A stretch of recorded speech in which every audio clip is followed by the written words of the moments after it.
Ne yürüyüşte ekran çırpının iş çalışıyor. Hem de arka burada anlatsam Mekke Cevain, ne Mekke değil ya, Cevain değil ya, Zerret değil ya, Korun değil ya. Böyle de şu bölümde geldim. Oğlum bir yeri kayış etti. Gayet şunu bilsen adetten bunu görürüm. Bahat ne açı? Tam orijinal da ne hindi konuşuyordu. Ondan iyi de tartışır yerde. Hayret etti şimdi böyle kontan başım kavu olacaktıydı.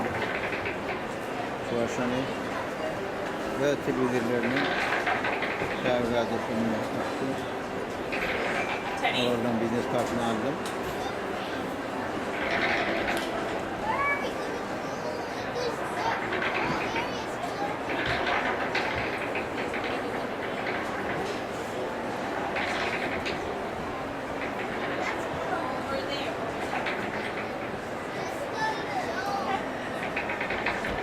Bir de tabi reklamı.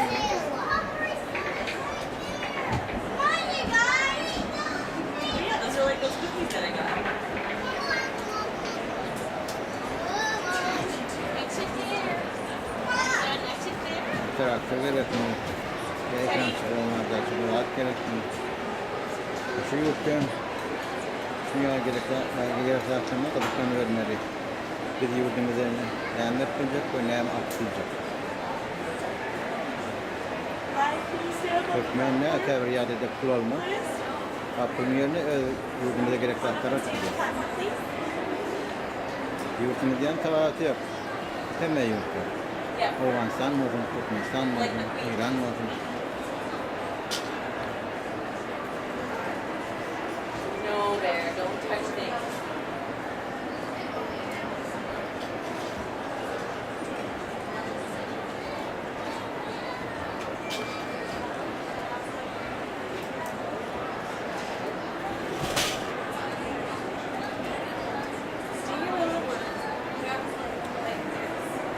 Aynen, oraya var yani. Onların son değil olmuyor.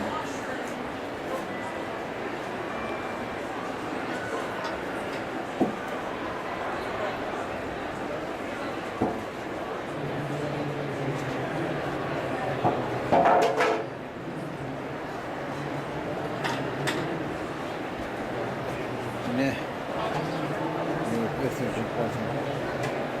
Öbür yanları var. Bir taraftan koyalım. Here we go. Do you want to put those back in there? Here we go.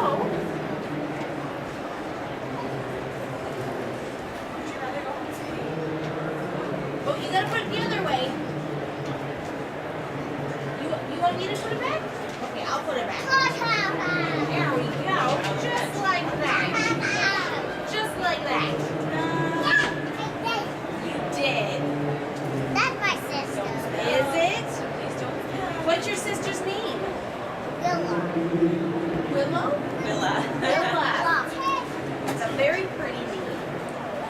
What is that? Careful. Did you ask first? Can you ask first, please, Willa? Do you want a sticker today? Yes, please. Here, I'll trade you. Do you want a sticker? You say. Thank you. Thank you. I'm just gonna put these back, okay? Yeah, kids are probably not a great option. Biraz daha önde.